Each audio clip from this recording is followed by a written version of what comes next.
Assalamualaikum warahmatullahi wabarakatuh. Perkenalkan, nama saya Nanda Dwi Nur Halimah, NIM 060 dari kelas Agribisnis 5A. Di sini, saya akan menjelaskan tugas akhir praktikum Operation Research, yaitu metode linear programming, decision analysis, dan yang terakhir adalah weighting lens. Yang pertama, kita akan mempelajari tentang linear programming. Di sini ada contoh kasus, yaitu perusahaan seri roti memproduksi roti tawar dan roti isi selai. Pembuatan roti tawar membutuhkan waktu selama 2 jam dan waktu pengovenan selama 1 jam. Sedangkan untuk pembuatan roti isi selai membutuhkan waktu rata-rata 1 jam dan waktu pengovenan selama 5 jam. Dalam 1 minggu, tersedia 120 jam kerja untuk produksi roti dan 100 jam kerja untuk pengovenan roti. Jika dijual, setiap roti tawar menghasilkan keuntungan rata-rata yaitu $15, dan setiap roti isi selai menghasilkan keuntungan rata-rata yaitu $10. Pertanyaannya yaitu, berapa seharusnya produksi roti tawar dan roti isi selai dalam waktu seminggu agar profit total perusahaan seri roti maksimal? Langkah pertama yang kita lakukan yaitu kita buka aplikasinya. Kedua, kita pilih linear programming pada modul 3. Nah, akan muncul tampilannya seperti ini. Kemudian kita ganti untuk title-nya. Kita isi kapasitas produksi roti. Karena di contoh kasusnya tadi terdapat 2 kendala, yaitu masalah produksi dan pengovenan. Jadi, di number of constraints-nya ini kita isi angka 2. Kemudian di contoh soal tadi, terdapat 2 variabel, yaitu roti tawar dan roti isi selai. Jadi, di number of variables-nya ini kita isi 2. Untuk pertanyaannya tadi kan kita mencari keuntungan maksimal ya. Jadi, kita pilih maximize. Kemudian klik OK.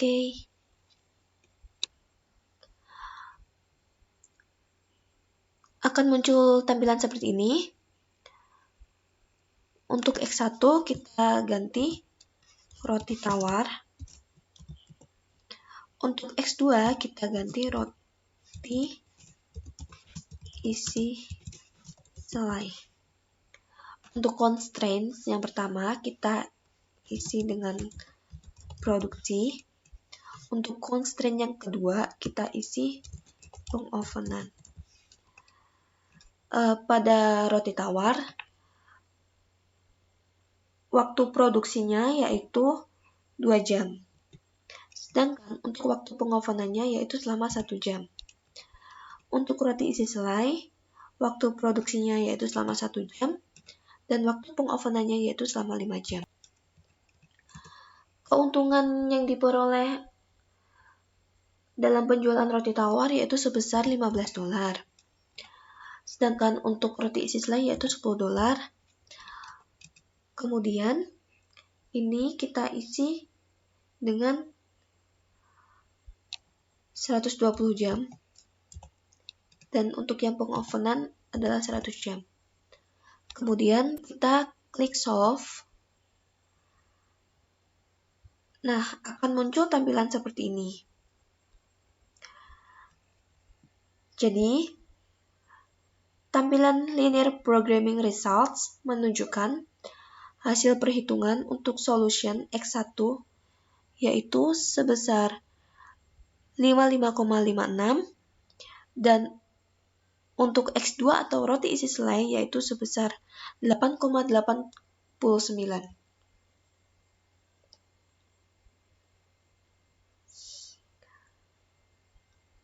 Dan untuk RHS-nya yaitu sebesar 922,22. Jadi hal ini menunjukkan bahwa jumlah produksi optimal yang dihasilkan untuk roti tawar sebesar 55,56 atau jika dibulatkan menjadi 56 unit, dan untuk roti isi selai yaitu 8,89 atau jika dibulatkan menjadi 9 unit. Dan keuntungan yang diperoleh dari jumlah produksi yaitu $922. Kemudian kita klik solution, terus kita klik ranking. Nah, pada kolom ranking akan muncul tampilan seperti ini. Di situ ada reduce cost dan juga dual value. Pada reduce cost itu menunjukkan seberapa besar nilai koefisien fungsi tujuan dari masing-masing variabel harus ditambah agar variabelnya tersebut bernilai positif pada solusi optimal. Nah, di tabel ini nilai tabelnya itu 0. Jadi, nilai koefisien fungsi tujuannya itu positif. Pada dual value, menunjukkan nilai dari setiap jam kerja pada solusi optimal. Pada tahap produksi, nilainya itu ada 7. Dan pada tahap pengovenan, nilainya itu 1.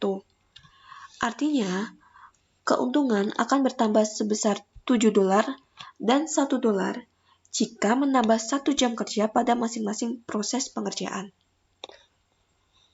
Kemudian kita balik lagi ke solution, terus kita pilih grafik.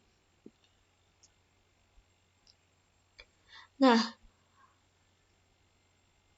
pada grafik ini ada 2 titik yang terbentuk dan diperoleh kombinasi optimum dengan nilai X1 sebesar 56 dan X2 sebesar 1. Nilai ini menunjukkan bahwa produksi dan keuntungan optimal perusahaan diperoleh saat nilai X1 atau roti tawar dan X2 atau roti isi selai sebesar nilai tersebut. Pada grafik juga terdapat garis putus-putus yang dinamakan garis isoprofit, di mana garis ini menunjukkan bahwa sepanjang garis akan memiliki keuntungan yang sama, tetapi dengan kombinasi output yang berbeda-beda. Untuk metode yang kedua yaitu decision analysis. Langsung ke contoh kasusnya. Seorang pengusaha stik tahu ingin membeli salah satu dari 3 jenis bangunan untuk digunakan sebagai perluasan usahanya. Dia harus memutuskan antara sebuah ruko baru, rumah bekas, atau gudang bekas. Kondisi ekonomi di masa mendatang akan menentukan besar laba yang akan diperoleh pengusaha stik tahu tersebut. Laba yang dihasilkan dari masing-masing keputusan dalam tiap kondisi ekonomi diperlihatkan sebagai berikut. Oke, kita langsung ke analisisnya. Kita pilih decision analysis, pilih decision tabel, kemudian ini kita isi stik tahu. Number of decision kita isi 3, karena tadi ada 3 pilihan yaitu ruko baru, rumah bekas, dan gedung bekas. Number of nether states kita isi 2, karena hanya ada 2 pilihan yaitu kondisi ekonomi baik dan kondisi ekonomi buruk. Kemudian kita klik OK. Akan muncul tampilan seperti ini. Stage 1 kita isi ekonomi baik. Stage 2 kita isi ekonomi buruk.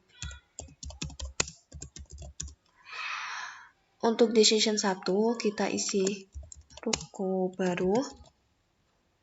Yang decision 2 kita isi rumah bekas. Yang decision 3 kita isi gedung bekas. Nah, yang di ekonomi baik tadi jumlahnya itu 60 juta. Yang di rumah bekas itu 90 juta. Yang di gedung bekas yaitu 20 juta.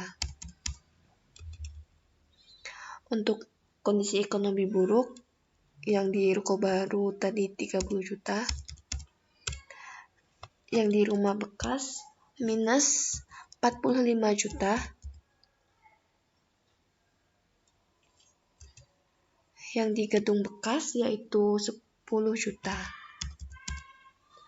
Kemudian kita klik solve. Nah, akan muncul tampilan seperti ini. Di sini udah ada maksimum, maximin, dan maximax. Nah,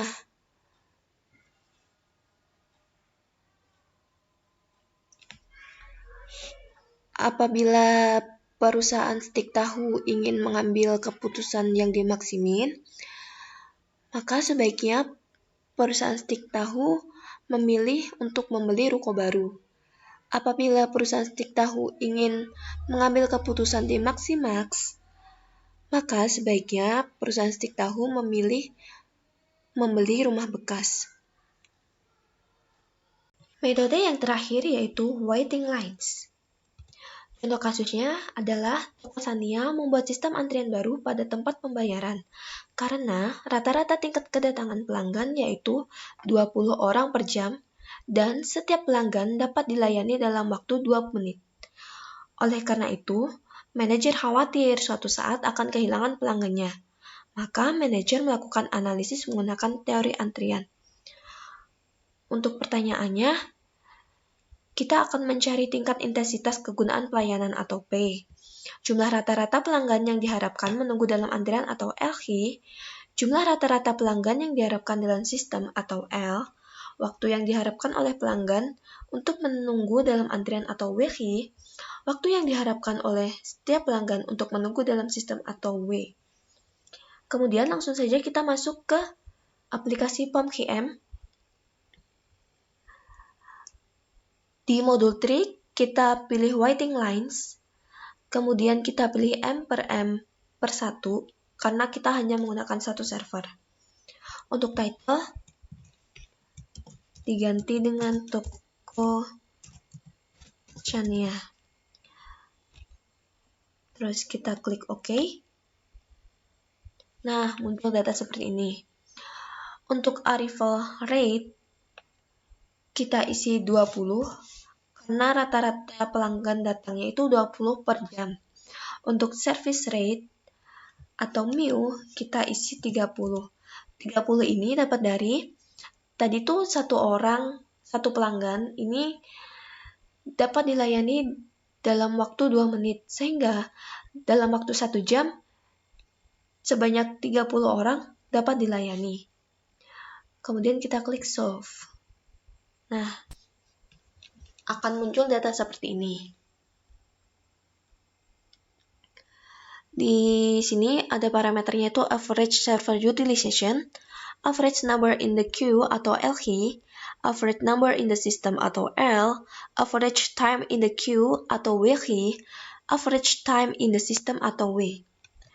Nah, dari situ kita dapat simpulkan, berdasarkan hasil analisis menggunakan teori antrian atau waiting lines, diperoleh tingkat intensitas atau kegunaan pelayanan atau P sebesar 0,67, jumlah rata-rata pelanggan yang diharapkan menunggu dalam antrian atau LH sebesar 1,33, jumlah rata-rata pelanggan yang diharapkan dalam sistem atau L sebesar 2.